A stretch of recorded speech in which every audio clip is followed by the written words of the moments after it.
Compressor Guru. Thank you for the intro, camera wife. We're back today with Mark Scaife from Scaife Exhaust and Supply. Yep. And a couple months back, we had an episode here with this tool. It's the 936 air reciprocating saw, gear-driven, heavy-duty air saw. I want to call it a sawzall, but that's actually a brand name, so we're not calling it a sawzall. This is a heavy-duty, gear-driven, reciprocating air saw. So a couple months back, we had an episode where we cut a helium tank apart and tested this exact tool on a couple pieces of pipe, and we turned this over to Mark to try in his shop, and we're here for the review. Yeah. Talk to us, Mark. This was a very nice and little good saw.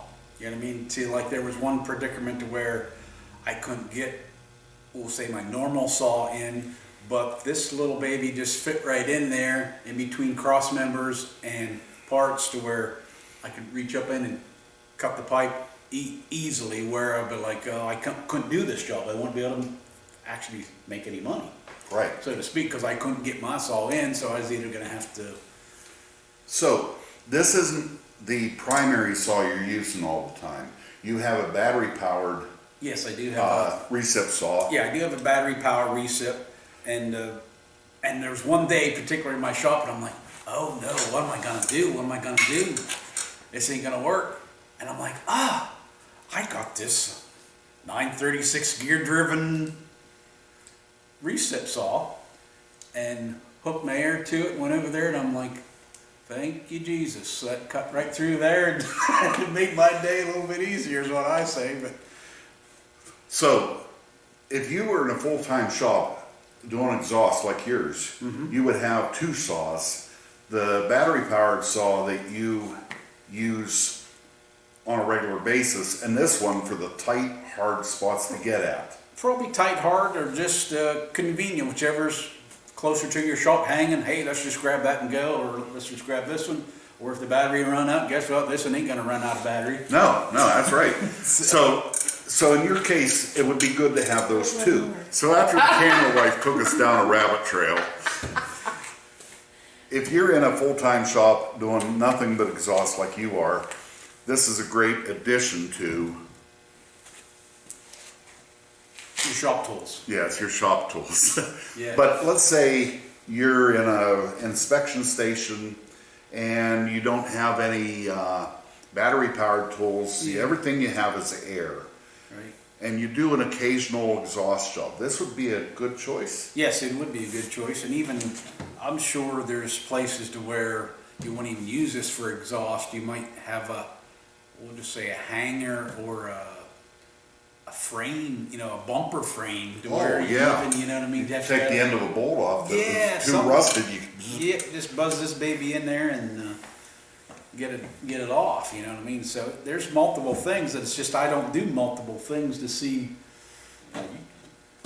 If you had an air hose in your house, you'd probably have this in your house somewhere, you know what I mean? And this is something that the police department should be recommending, because you can't go out alongside of the road and steal converters with this. So if you don't have a battery-powered recip saw, this will keep you out of trouble with the law. Yes. Yeah. I would do that. Well, I'll probably cut that. They'll be knocking on your door. Yeah. So, do you ever get questioned? I'm sure you take converters in for scrap. I'm taking a load in tomorrow. Do you ever get questioned? Where did you come up with this many converters? But you're known here. Yeah. Where do you go, G&G or? No. I'm going to Countersport. Oh. We've got a company up there that treats rather well, and actually, I guess Integrity is where like my garage is in Bedford, in the area like that. They know I get a better price than they do in Bedford. So they just give them to me, and I just write their name on them, and then when I go back to service them with the parts. Oh, so you're actually a middleman for. You could be, yeah. Okay, and that's not a midnight auto supply guy. No, that's not. Giving those to you. Okay. Yeah. So. No, it's just a part of the business. I help them out, and they understand, and it's like, hey, rather than getting $40, Mark might get $200 or something. Yeah. And It's all about the business aspect. Well, speaking of variations and different facets of your business, I asked you to bring this in because we're getting ready to put a wood pellet insert in our home because of the price of fuel. So this is what kind of pipe? This is a 3-inch aluminized. This particular piece is 3-inch aluminized. Okay. We do have 3-inch stainless steel. Okay, what did Eric talk to you about? Stainless steel. Oh, okay, so this is just for sizing. Yeah. Okay, that's fine. But interestingly enough, we priced stainless steel pipe from the pellet stove manufacturer. And they wanted over $900 for the pipe we needed to run up our flue to run the exhaust from the pellet stove we're putting in. Mark, for 30 feet of 3-inch stainless, what are you going to charge us? I put them on the spot and we're recording it. Yes. Well, I'll be like a politician. Be like, this week it is probably $80, and they did say whenever the supply is gone, the new supply is going to be like 15-20% more. Okay, so that's But $80. that $80 for how many feet? 30 feet. Oh, for 30 feet. Oh, 30 feet. I think that's what I told them. Okay, fantastic.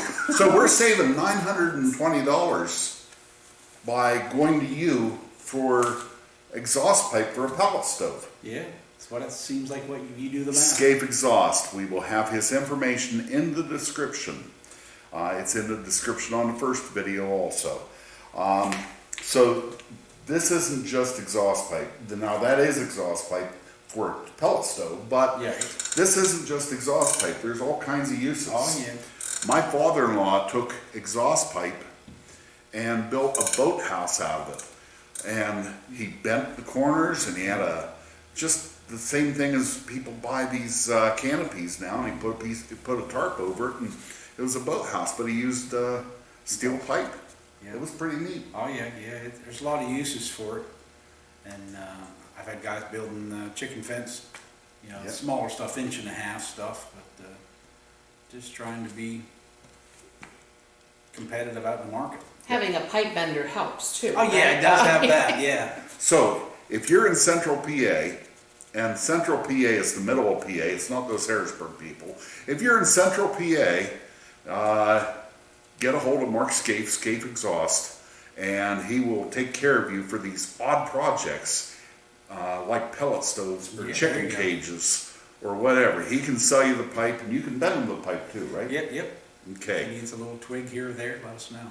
This is the man. So you thumbs up, thumbs down on the tool. I'm gonna say,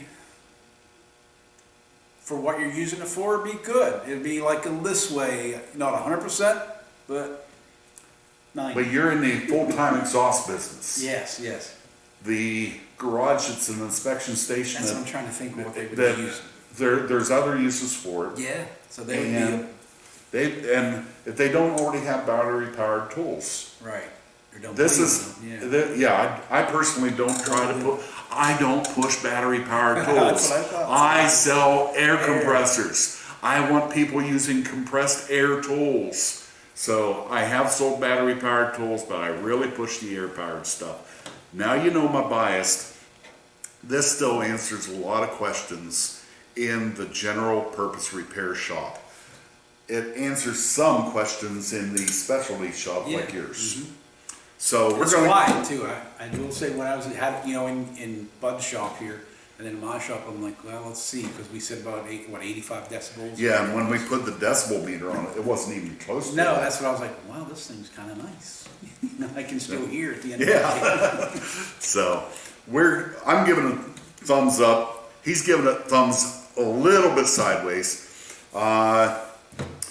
We have we can sell this to you. You're going to have to call me for current pricing because pricing is nuts. Everything goes up every day. We don't know what it is tomorrow. Call Mark for your pipe needs. Call us for your tool needs. Mark, we do have a gift for you. It's not pie or cake or anything else. All right. Astro is gifting you this tool. Wow. We appreciate your input, we appreciate your honest input because you wouldn't lie. No, that's the problem. For an honest review, It's not a problem that you won't lie. for an honest review, they're gifting you this tool. Oh, wow. And Well, Astro, I appreciate it. If you watch this, I very well appreciate it. And if I can send some Bud's way, I'll send some to Bud's way. If they're in my shop and say, hey, where'd you get that at? I'll say, guess what? I just happen to have his number on my phone. there you go. Folks, this is the Compressor Guru with a tool review on the Astro Pneumatic 936 gear-driven heavy-duty air saw. Thank you for tuning in. Like and subscribe, hit that notification bell, do all those YouTubey things. We thank you. God bless. Have a great day. Thank you for watching this episode of The Compressor Guru. Please hit like and subscribe and use the notify bell so you will know when the next new episode is released from The Compressor Guru. God bless you and have a great day.